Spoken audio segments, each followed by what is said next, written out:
সুপ্রিয় দর্শক, স্বাগত জানাচ্ছি ঢাকা সিটি ফিজিওথেরাপি হাসপাতাল নিবেদিত এনটিভি অনলাইনের স্বাস্থ্য বিষয়ক বিশেষ আয়োজন ব্যথামুক্ত সুস্থ জীবন অনুষ্ঠানে।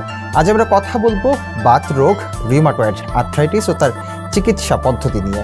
বাত রোগ কি, এর প্রতিকার এবং চিকিৎসা পদ্ধতি নিয়ে বিস্তারিত জানাতে আজ আমাদের সাথে আছেন ঢাকা সিটি ফিজিওথেরাপি হাসপাতালের চেয়ারম্যান ও চিফ কনসালটেন্ট, বিশিষ্ট ফিজিওথেরাপি বিশেষজ্ঞ ডাক্তার এম ইয়াসিন আলী।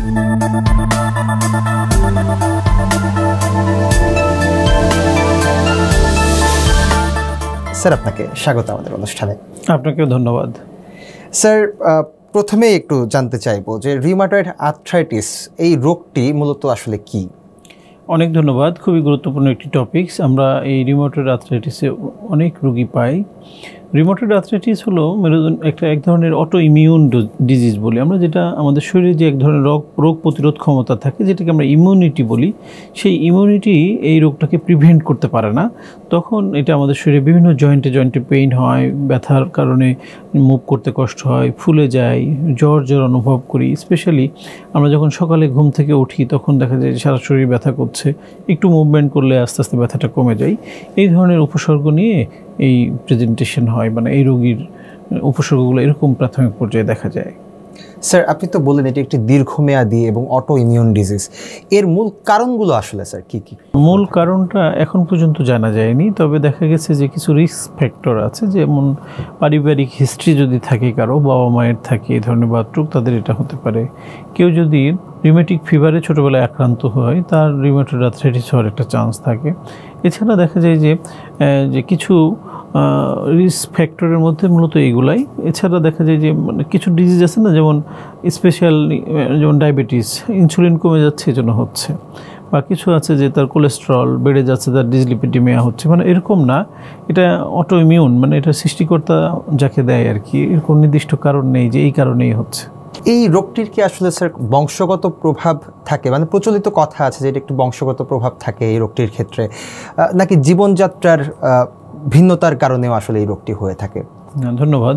আসলে যেমনটি আমরা বলছিলাম যে এটা আসলে হেরিডিটি থেকে আসে। তার বাবা মা বা আত্মীয় স্বজনের মধ্যে কারো যদি থাকে, তার হওয়ার চান্স থাকে, কিন্তু অ্যাকোয়ার্ড কোনো কারণ না। যেমন দেখা যায় যে আমরা কোনো ব্যাকটেরিয়া থেকে ইনফেকশন হলো, বা আমার কাজকর্ম চলাফেরা খাবার দাবারে কোনো পরিবর্তন হলে এটা হতো না, এরকম কিন্তু না।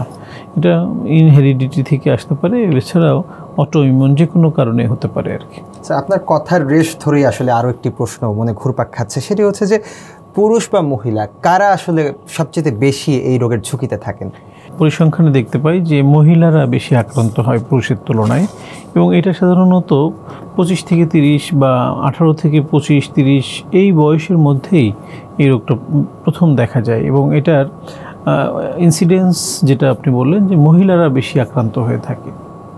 স্যার, রিউমাটয়েড আর্থ্রাইটিস আমার হয়েছে ধরে নিলাম, সেক্ষেত্রে প্রাথমিক লক্ষণগুলো কেমন থাকবে, বা কেমন উপসর্গ দেখলে আসলে একজন রোগী বুঝতে পারবেন যে তিনি এই রোগে আক্রান্ত হয়েছেন? আসলে রিউমাটয়েড আর্থ্রাইটিস হলো ছোট ছোট জয়েন্টগুলোকে অ্যাটাক করে। যেমন আমাদের হাত পায়ে যে ছোটো ছোটো আঙ্গুলের জয়েন্টগুলো আছে, ব্যথা হয়, ফুলে যায়, লাল হয়ে যায়।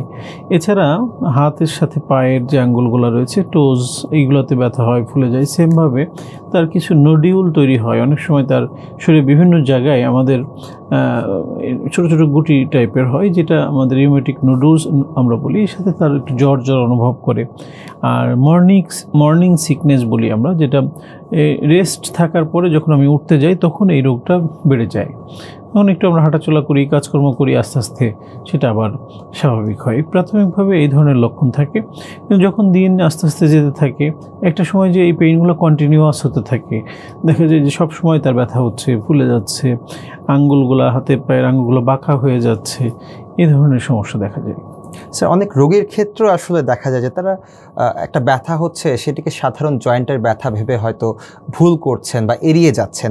সেই ক্ষেত্রে তিনি কিভাবে বুঝবেন যে তিনি রিউমাটয়েড আর্থ্রাইটিস আসলে ভুগছেন?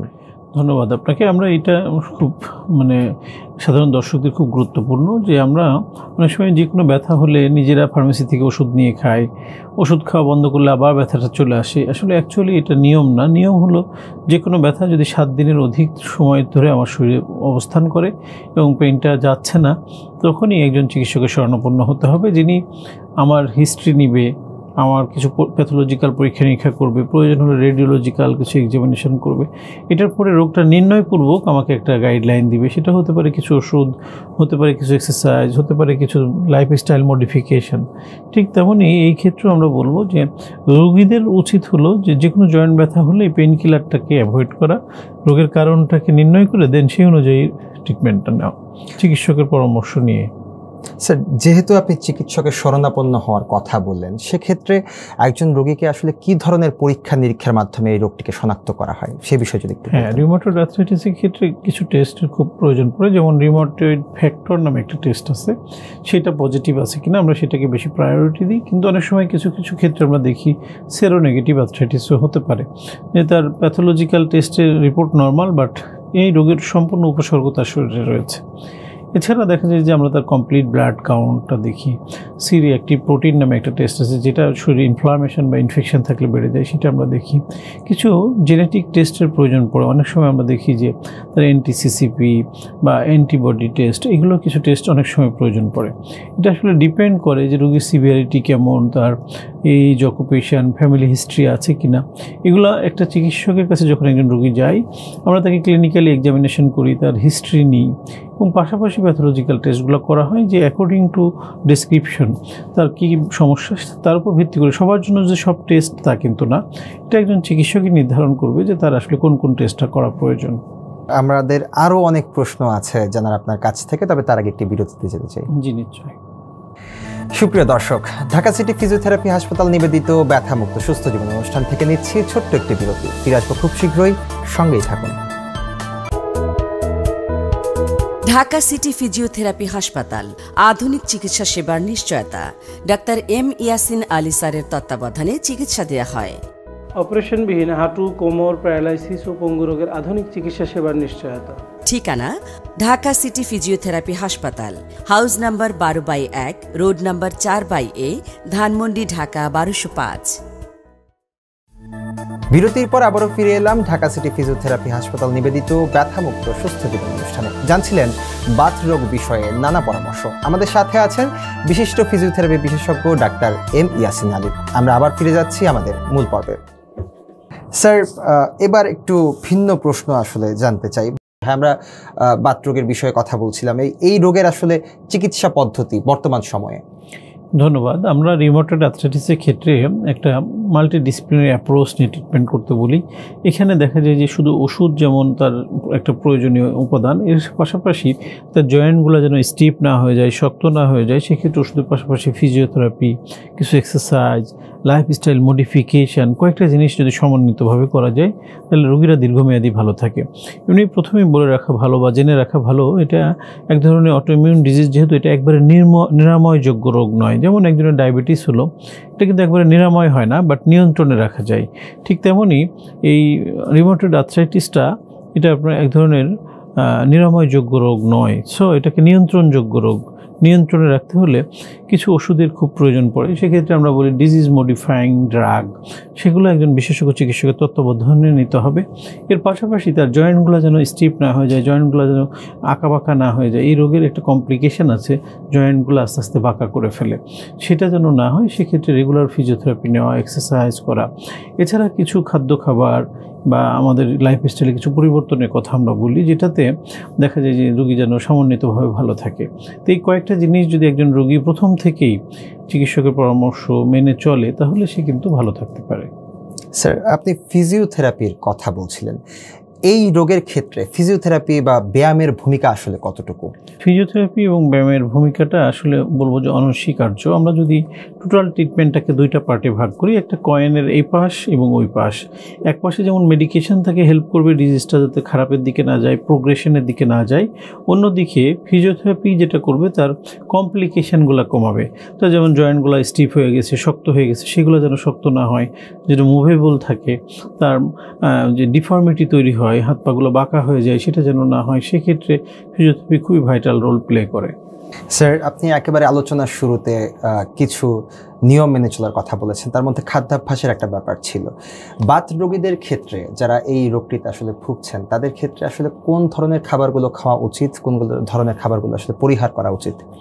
ধন্যবাদ। আসলে খাবারের একটা খুব গুরুত্বপূর্ণ ভূমিকা পালন করে। আমাদের দেশে যদিও এই জিনিসটা একটা সময় খুব অবহেলার দৃষ্টিতে দেখা হতো, কিন্তু এটাকে আসলে আমরা বলি এক ধরনের পথ্য। খাদ্যর মাধ্যমে আমরা অনেক রোগকে নিয়ন্ত্রণে রাখতে পারি। যেমন দেখেন, একজনের ওবেসিটি আছে, তার ওজন নিয়ন্ত্রণ করা, একজন আছে তার থাইরয়েড ইস্যু আছে, তার কিডনি ডিজিজ আছে। তো এই প্রত্যেকটা রোগেই খাবারের একটা বিরাট ভূমিকা থাকে। ঠিক তেমনই রিউমাটয়েড আর্থ্রাইটিস বা এই ধরনের বাত রোগগুলোতে কিছু খাদ্য খাবারের পরিবর্তন থাকে তার স্বাস্থ্যের সুস্থতার জন্য। সেক্ষেত্রে আমরা সবসময় যেটা প্রিফার করি যে একজন ডায়েটিশিয়ান বা একজন নিউট্রিশনিস্টের পরামর্শে যদি সেই খাদ্য তালিকাটা করে নেওয়া হয়, তাহলে একটা প্রফেশনাল সেবাও পাওয়া যায় এবং একটা ডায়েট ডিসিপ্লিন মধ্যে থাকলে তাহলে সঠিকভাবে আমরা যেমন রোগটাকেও নিয়ন্ত্রণে রাখতে পারবো, সে তার স্বাভাবিক জীবনযাপনে সাহায্য করবে। তারপরেও আমরা অ্যাজ এ প্রফেশনাল আমরা যেটা দেখি অনেক সময় যে এর সাথে অনেক সময় রিউমাটয়েড আর্থ্রাইটিস অনেকে ইউরিক অ্যাসিড বেশি থাকে, এটাকে আমরা বাংলায় গেটে বাত বলে, গাউট বলি। সেক্ষেত্রে কিছু কিছু খাবার দাবার থাকে যেগুলো খেলে গাউট বা আর্থ্রাইটিসটা বেড়ে যায়। আমরা বলি হাই প্রোটিন ডায়েট, যেমন রেড মিট অ্যাভয়েড করতে বলি, মসুরির ডাল, সিমের বীজ, বরবটি, পুঁই শাক, লিভার, কলিজা, এগুলোর মধ্যে অনেক সময় ইউরিক অ্যাসিডের পরিমাণ বেশি থাকে।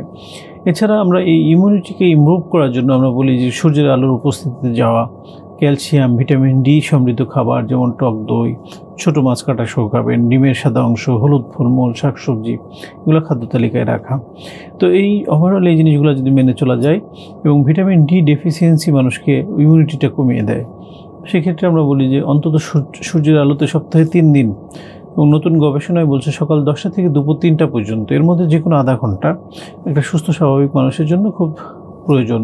এটা আমাদের ভিটামিন ডিটাতে সঠিক পর্যায়ে, মানে আমাদের স্কিনের নিচে ভিটামিন ডির প্রিভিয়াস ফর্মে জমা থাকে, যেটাকে আমরা কোলিক্যালসিফেরল বলি। সেটাকে ভিটামিন ডিতে কনভার্ট করার জন্য এই সূর্যের আলোর রশ্মিটা খুব দরকার। স্যার, আপনার কথার রেশ ধরেই একটু জানতে চাইবো যে মানসিক চাপ, ঘুম এবং খাদ্যাভ্যাস বা জীবনযাপন, এই বিষয়গুলো কি মানে এই রোগের ক্ষেত্রে প্রভাব ফেলে কিনা? নিশ্চয় ফেলে, কারণ আমরা দেখি যে আমাদের সমাজে আমরা এমনিতেই বিভিন্ন নানা স্ট্রেসের মধ্য দিয়ে যাই। কারো হয়তো শারীরিক সমস্যা, কারো অর্থনৈতিক সমস্যা, কারো পারিবারিক সমস্যা, তো যার ফলে স্ট্রেসের কিন্তু শেষ নেই। এরপর যখন একটা মানুষ দীর্ঘমেয়াদী রোগে আক্রান্ত হয়, যে তার হয়তো এই রোগটা নির্মূল হবে না, যখন সে জানে, সাইকোলজিক্যালি কিছুটা হলেও কিন্তু সে আপসেট হয়ে যায় যে আমি তাহলে জীবনে অনেক আশা আকাঙ্ক্ষা ছিল, হয়তো আর পূরণ করতে পারবো না। তো এই জায়গা থেকে তার মধ্যে একটা ডিপ্রেশন, হতাশা, অ্যাংজাইটি, এগুলো আসা কিন্তু স্বাভাবিক।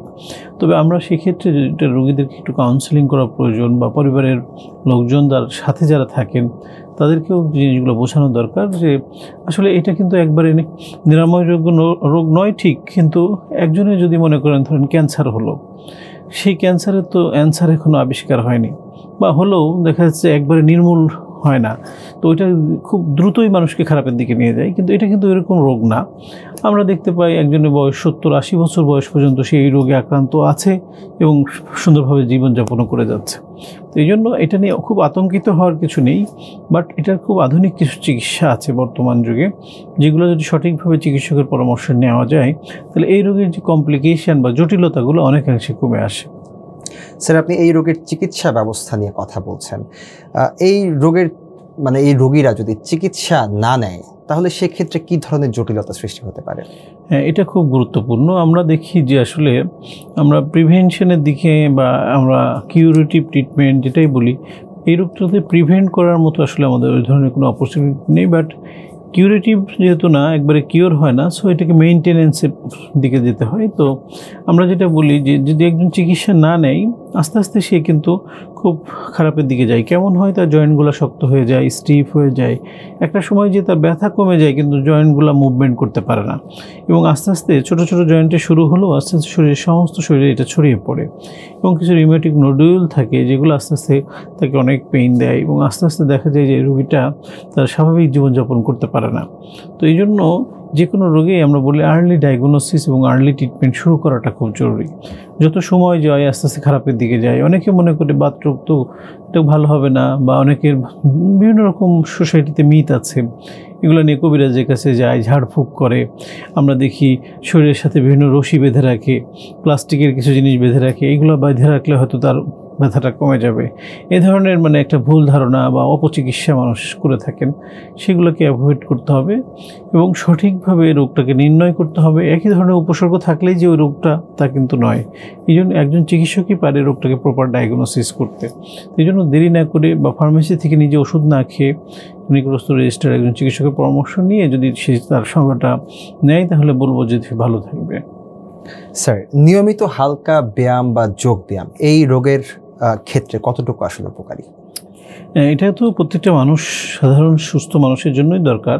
আমরা বলি প্রতিদিন না হলেও অন্তত সপ্তাহে 5 দিন আধা ঘন্টা 40 মিনিট ঘাম ঝরিয়ে হাঁটা, নর্মাল যে অ্যারোবিক এক্সারসাইজের কথা আমরা বলি, যে একজন সুস্থ স্বাভাবিক মানুষ আধা ঘন্টা 40 মিনিট হাঁটা, এক্সারসাইজ করা, সুইমিং করা বা সাইকেলিং করা, যেটাই হোক, এটা একটা সুস্থ স্বাভাবিক মানুষের সুস্থতার জন্য দরকার। ঠিক তেমনই এই রোগে তো আরও বেশি দরকার, কারণ এই রোগে কী করে জয়েন্টগুলোকে আস্তে আস্তে শক্ত করে ফেলে, স্টিফ হয়ে যায়, মুভমেন্টটা লস হয়ে যায়। সো সেক্ষেত্রে অবশ্যই তাকে কিছু রেগুলার এক্সারসাইজ করতে হবে, যে এক্সারসাইজগুলো হয়তো বা একজন সুস্থ স্বাভাবিক মানুষের থেকে তার কিছু ভিন্নতা থাকবে।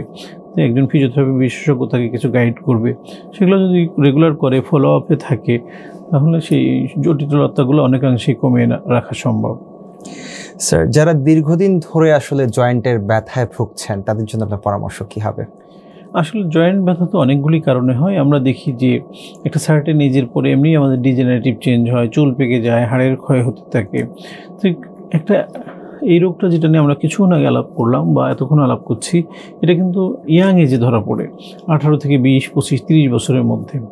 আর কিছু জয়েন্ট ব্যথা আছে যেগুলো একটু সিনিয়র সিটিজেনদের হয়, যেমন মনে করেন অ্যাবাভ 40, 50, 60, এই সময়গুলোতে জয়েন্টের ভিতরে সাইনোভিয়াল ফ্লুইডগুলো কমে যেতে থাকে, জয়েন্টগুলো আড়ষ্ট হয়ে আসে, জয়েন্টের মুভমেন্ট কমে যায়। সেই জয়েন্ট ব্যথাগুলোকে আমরা অস্টিওআর্থ্রাইটিস বলি। এটা ডিজেনারেটিভ ডিজিজ, বয়সের সাথে সাথে হয়। তো এই রোগগুলা আসলে অনেকাংশে আমরা বলি যে নিয়ন্ত্রণে রাখা সম্ভব যদি সেটা আর্লি স্টেজে আমরা গুরুত্ব দিই। অনেক সময় দেখা যায় যে আমরা প্রথম দিকে গুরুত্ব দিচ্ছি না, আস্তে আস্তে বেড়ে যাচ্ছে। আপনি বর্তমান সময়ে আমাদের মুসলিম ধর্মাবলম্বীদের দিকে তাকালে দেখবেন মসজিদে অনেকগুলি চেয়ার দেওয়া থাকে, নিচে বসতে পারে না, নামাজের মতো বসতে পারে না, অনেকে টয়লেটে বসতে অসুবিধা হয়, সিঁড়িতে ওঠানামা করতে পারে না। এই যে সমস্যাগুলো, এগুলো এক ধরনের আর্থ্রাইটিসের কারণে অনেকে পারে না। সেটা হিপ জয়েন্টে হতে পারে, নি জয়েন্টে হতে পারে, এবং নি জয়েন্টে অস্টিওআর্থ্রাইটিসটা খুব কমন। এই জন্য জয়েন্ট পেইন আসলে অনেকগুলি কারণে যেহেতু হয়, কী কারণে হচ্ছে সেটাকে বলবো প্রথমে নির্ণয় করেন, এবং সেই অনুযায়ী যদি আমরা চিকিৎসাটা শুরু থেকে নিই তাহলে জটিলতা অনেকাংশে কমে আসে, রোগী স্বাভাবিক জীবনযাপন করতে পারে, কষ্টটা কম হয়, সাফারিংসটা কম হয়। স্যার, আমরা একেবারেই অনুষ্ঠানের শেষ পর্যায়ে চলে এসেছি এবং শেষ একটি পরামর্শ আপনার কাছে জানতে চাই, সেটি হচ্ছে যে এই যে রিউমাটয়েড আর্থ্রাইটিস, এই যে রোগটি, সেটি সম্পর্কে সমাজের সচেতনতা বৃদ্ধি করতে কী ধরনের পদক্ষেপ নেওয়া যেতে পারে বলে আপনি মনে করেন? ধন্যবাদ। আসলে এই যে আপনি যে আজকে প্রোগ্রামটা আমরা করছি, এটাও কিন্তু সচেতনতার একটা অংশ। তবে আমরা যেটা বলবো, মাস পিপলের মধ্যে এই জিনিসটা ছড়ানো দরকার, বিশেষ করে গ্রাম অঞ্চলে যারা মনে করেন অনেক সময় হয়তো চিকিৎসকের শরণাপন্ন হতে পারেন না, বা অনেকে মনে করে যে বাত রোগ কখনো ভালো হয় না, যে কোনো শরীরে বিভিন্ন জায়গায় ব্যথা হলে আমরা সেটাকে বাত রোগ বলে ধরে নিই। এই জায়গাগুলোতেই আমাদের কাজ করা দরকার, এবং সমাজে যারা বিত্তবান মানুষ আছে, electronic media, print media, government, নিজে সবাই যে যার জায়গা থেকে যদি আমরা এই সচেতনতাগুলো তৈরি করতে পারি তাহলে হয়তো রোগীরা তাদের সাফারিংস কম হবে। অনেকে আছেন ইয়াং মানুষ, এই রোগে আক্রান্ত হয়ে সে কর্মক্ষমতা হারিয়ে ফেলছে, ডিসএবিলিটির দিকে যাচ্ছে, সে যেমন তার পরিবারে যেমন সে ডিসএবিলিটি বার্ডেন হচ্ছে, সমাজে হচ্ছে, পরিবারেও তার যেমন নিগৃহীত হচ্ছে, এবং দেশ কিন্তু একটা বার্ডেন ক্যারি করছে। তো তারা যদি শুরু থেকে চিকিৎসা নেয় তাহলে সে যেমন নিজেও উপার্জনক্ষম হতে পারবে, পরিবারকে কন্ট্রিবিউশন করতে পারবে, ওভারঅল দেশ উপকৃত হবে। স্যার, অসংখ্য ধন্যবাদ আপনাকে রিউমাটয়েড আর্থ্রাইটিসের ব্যাপারে গুরুত্বপূর্ণ আলোচনার জন্য। আশা করছি আজকে আপনার এই অনুষ্ঠান থেকে আমাদের দর্শকরা অনেক কিছু জানতে ও বুঝতে পেরেছেন। আপনাকেও ধন্যবাদ। প্রিয় দর্শক, ঢাকা সিটি ফিজিওথেরাপি হাসপাতাল নিবেদিত ব্যথামুক্ত সুস্থ জীবন শুধুমাত্র একটি অনুষ্ঠান নয়, এটি একটি সচেতনতার যাত্রা। আপনার শরীরের প্রতি যত্ন নিন, প্রয়োজনে বিশেষজ্ঞের পরামর্শ নিন। আজকের মতো এখানেই শেষ করছি, আবার দেখা হবে পরবর্তী পর্বে নতুন কোনো স্বাস্থ্য বিষয়ক আলোচনা নিয়ে। ততক্ষণ ভালো থাকুন, সুস্থ থাকুন, নিরাপদে থাকুন। শুভকামনা সবসময়।